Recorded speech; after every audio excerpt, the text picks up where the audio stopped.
Hello everyone, welcome to my YouTube channel associate learning. तो आज हम पढ़ने वाले हैं महात्मा गांधी जी के बारे में। ये हमारी यूनिट 1 यानी philosophical and sociological perspective of education में आता है। इससे पहले हमने यूनिट 1 के काफ़ी चीज़ें कवर कर ली हैं। अगर आपने अभी तक नहीं देखी हैं तो जाकर के देख लीजिए। तो ये जो हम तैयारी कर रहे हैं वो हम एमएड एंट्रेंस एग्जाम के लिए कर रहे हैं, जिसके फॉर्म फिलअप होना शुरू हो गए हैं। अगर आपने अभी तक फिल नहीं किया है तो पहले फॉर्म को फिल कर लीजिए। जो फॉर्म फिल करने का प्रोसेस है वो भी हमारे चैनल पर पड़ा। अगर आपको कोई दिक्कत आ रही है फॉर्म फिल करने में तो आप वहाँ पर जाकर के देख सकते हैं। तो चलिए शुरू करते हैं अपनी आज की क्लास को शुरू करने से पहले अगर आप चैनल पर नए हैं तो चैनल को सब्सक्राइब करें, बेल आइकन को प्रेस करें। आप हमारे इंस्टाग्राम और टेलीग्राम से भी ज्वाइन कर सकते हैं। टेलीग्राम में आपको सभी वीडियो की नोटिफिकेशन और जो भी टीचिंग से रिलेटेड एग्जाम होते हैं उसकी इन्फॉर्मेशन भी वहाँ पर अवेलेबल हो जाती है। अगर आपको कोई पर्सनल क्वेरी है तो आप ये व्हाट्सएप नंबर पर कॉल या मैसेज करके पूछ सकते हैं। जब आप इस व्हाट्सएप नंबर पर कॉल या मैसेज करेंगे तो यहाँ पर आपको पीयूष सर अवेलेबल मिल जाएंगे, ठीक है। तो आज हम पढ़ने वाले हैं महात्मा गांधी जी के बारे में। तो सबसे पहले हम ये देखेंगे कि महात्मा गांधी जी का जो जन्म था वो कहाँ पर हुआ था, उनका पूरा नाम क्या था, ठीक है। तो गांधी जी का जन्म 2 अक्टूबर 1869 को काठियावाड़ गुजरात प्रदेश के पोरबंदर नामक स्थान पर हुआ था। इनका पूरा नाम मोहनदास करमचंद गांधी था।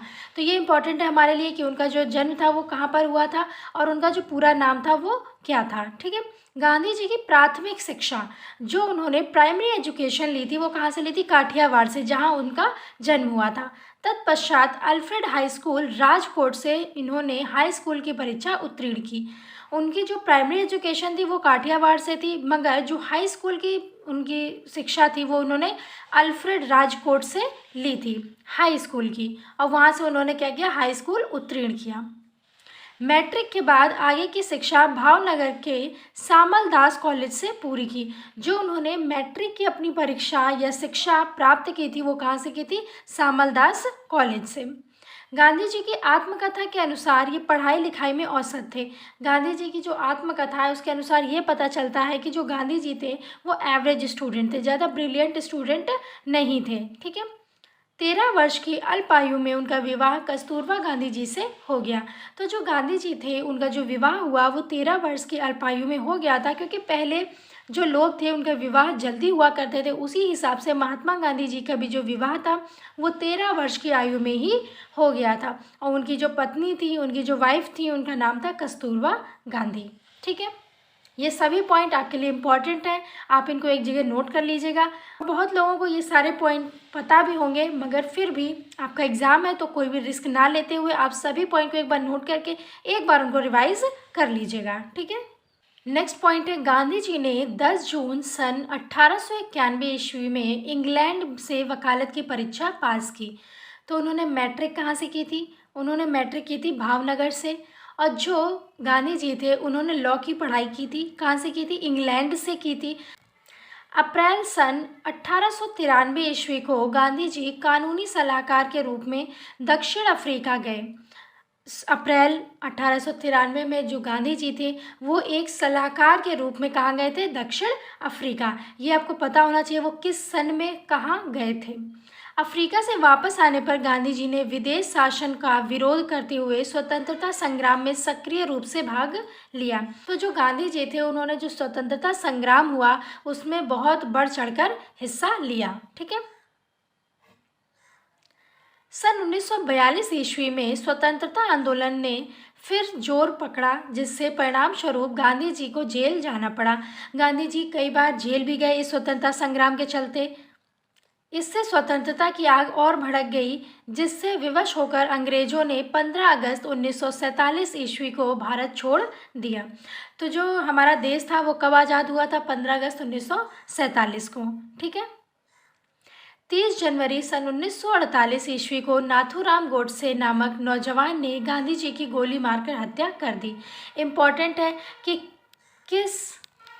ये जो डेट है ये भी इम्पॉर्टेंट है, किसने की ये भी इम्पॉर्टेंट है। किसने की ये तो आप सभी को पता होगा, मगर जो डेट है वो भी आपको याद करनी है कि 30 जनवरी सन 1948 को जो गांधी जी थे वो हमारे बीच नहीं रहे। महात्मा गांधी के अनुसार सच्ची शिक्षा वह है जो बालकों की आत्मिक, बौद्धिक और शारीरिक क्षमताओं को उनके अंदर से बाहर प्रकट एवं उत्तेजित करती है। According to Mahatma Gandhi, the true education is that which draws out and stimulates the spiritual, intellectual and physical facilities of the children. तो ये जो है वो महात्मा गांधी जी का कोट है, डेफिनेशन है, ये हमको ध्यान में रखनी पड़ेगी। अब हम देखेंगे मीनिंग ऑफ एजुकेशन, यानी शिक्षा का अर्थ क्या है। गांधी जी शिक्षा द्वारा बालक का सर्वांगीण विकास चाहते थे। सर्वांगीण का मतलब होता है ओवरऑल डेवलपमेंट, ठीक है, यानी कि हमारा स्पिरिचुअल डेवलपमेंट भी हो, हमारा इंटेलेक्चुअल डेवलपमेंट भी हो, हमारा फिजिकल डेवलपमेंट भी हो, और यही गांधी जी चाहते थे कि एक बच्चे का सर्वांगीण विकास होना चाहिए। सर्वांगीण विकास का तात्पर्य बालिका के शारीरिक, मानसिक, आध्यात्मिक, सामाजिक आदि विभिन्न पहलुओं का विकास है, यानी कि बच्चा जो है वो हर एक फील्ड में अच्छा कर सके। अगर वो शारीरिक काम कर रहा है तो वो उसको निपुणता से कर सके, अगर वो समाज में किसी से बातचीत कर रहा है तो वो अच्छे ढंग से कर सके, ठीक है। अब हम देखेंगे बेसिक एजुकेशन। बेसिक एजुकेशन किसने दिया था? गांधी जी ने दिया था। गांधी जी ने स्वतंत्रता की लड़ाई के साथ साथ तत्कालीन शिक्षा में भी अनेक महत्वपूर्ण सुधार किए। गांधी जी जो स्वतंत्रता की लड़ाई में अपना योगदान दे रहे थे, उन्होंने जो शिक्षा थी, जो तत्कालीन शिक्षा थी, उस पर भी काफ़ी सुधार किए, ठीक है। सर्वप्रथम सन 1921 ईस्वी में अपने साथियों के समक्ष राष्ट्रीय शिक्षा को प्रस्ताव रखा। उन्होंने 1921 में अपने सभी साथियों के समक्ष एक प्रस्ताव रखा, किस चीज़ का? राष्ट्रीय शिक्षा, यानी कि नेशनल एजुकेशन। सन 1937 ईस्वी में भारत के सभी प्रांतों में सरकार का गठन हुआ और 11 में से 7 प्रांतों में कांग्रेस मंत्रिमंडल बने। इम्पोर्टेंट है, इसके हर एक जो सन है, यानी कि जो डेट्स हैं, वो हमें बहुत अच्छे से याद होनी चाहिए। अक्टूबर 1937 में वर्धा में राष्ट्रीय शिक्षा सम्मेलन का आयोजन किया गया। अब आपसे पूछा जा सकता है कि जो राष्ट्रीय शिक्षा सम्मेलन है वो कब आयोजित किया गया, तो आपका क्या आंसर होगा? अक्टूबर 1937, ठीक है। तो ऐसे ही क्वेश्चन आपसे पूछे जाएंगे, ज़्यादा घबराने की बात नहीं है, बस आप जो क्लासेस हैं वो रेगुलर लेते रहिए। इसमें गांधी जी ने राष्ट्रीय शिक्षा की रूपरेखा प्रस्तुत की, जिसे बेसिक शिक्षा कहते हैं। तो जो गांधी जी ने राष्ट्रीय शिक्षा में जो रूपरेखा प्रस्तुत की, उसको क्या बोला गया? बेसिक शिक्षा, ठीक है।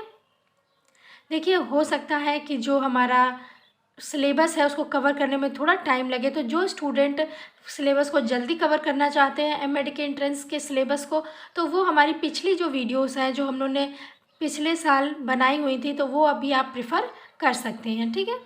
बेसिक शिक्षा का अर्थ है बालकों का उनके वास्तविक जीवन से जोड़ते हुए आधारभूत ज्ञान और कौशलों को प्रदान करना, जिससे वह अपने आप को वास्तविक जीवन के लिए तैयार कर सकें। तो बेसिक शिक्षा का अर्थ था कि जो बालक है वो वास्तविक जीवन से अपने आप को जोड़े, ज्ञान लें, कौशल लें, ठीक है, यानी उनमें हर तरीके का कौशल होना चाहिए, वो शारीरिक, मानसिक, आध्यात्मिक। नेक्स्ट हम देखेंगे outline of basic education. Basic शिक्षा की रूपरेखा। प्रारंभ में बेसिक शिक्षा की रूपरेखा कुछ इस प्रकार थी। फर्स्ट पॉइंट है 7 से 14 वर्ष के सभी बच्चों के लिए अनिवार्य एवं निःशुल्क प्राथमिक शिक्षा की व्यवस्था।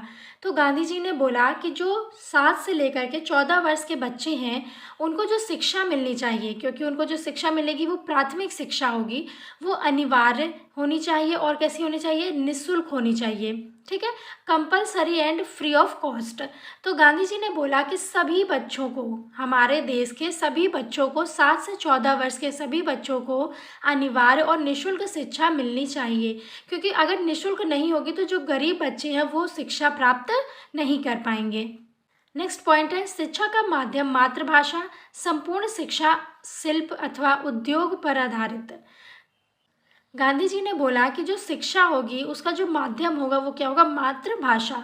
जो हिंदी वाले क्षेत्र हैं वहाँ पर आप हिंदी का प्रयोग करिए, जहाँ इंग्लिश बोली जाती है वहाँ पर आप इंग्लिश का प्रयोग करिए, जहाँ बंगला बोली जाती है वहाँ आप बंगला का यूज़ करिए। यहाँ यानी कि जो भी स्टेट में जो भाषा का यूज़ होता है उसी माध्यम से बच्चों को शिक्षा दी जाए, जिससे कि उनको जल्दी समझ में भी आए। शिल्प का चुनाव बच्चों की योग्यता एवं क्षेत्रीय आवश्यकता पर आधारित। जो बच्चे शिल्प का चुनाव करते थे यानी काम का चुनाव करते थे, वो उनकी योग्यता यानी कि वो किस काम में निपुण हैं उस हिसाब से क्या करते थे, चुनाव करते थे। और क्षेत्र में किस चीज़ की ज़्यादा कमी है, किस चीज़ की ज़रूरत है, उसकी आवश्यकता के हिसाब से करते थे। नेक्स्ट पॉइंट है, बच्चों द्वारा निर्मित वस्तु का उपयोग करते हुए उनके द्वारा किए गए आर्थिक लाभ से विद्यालय व्यय को पूरा किया जाए।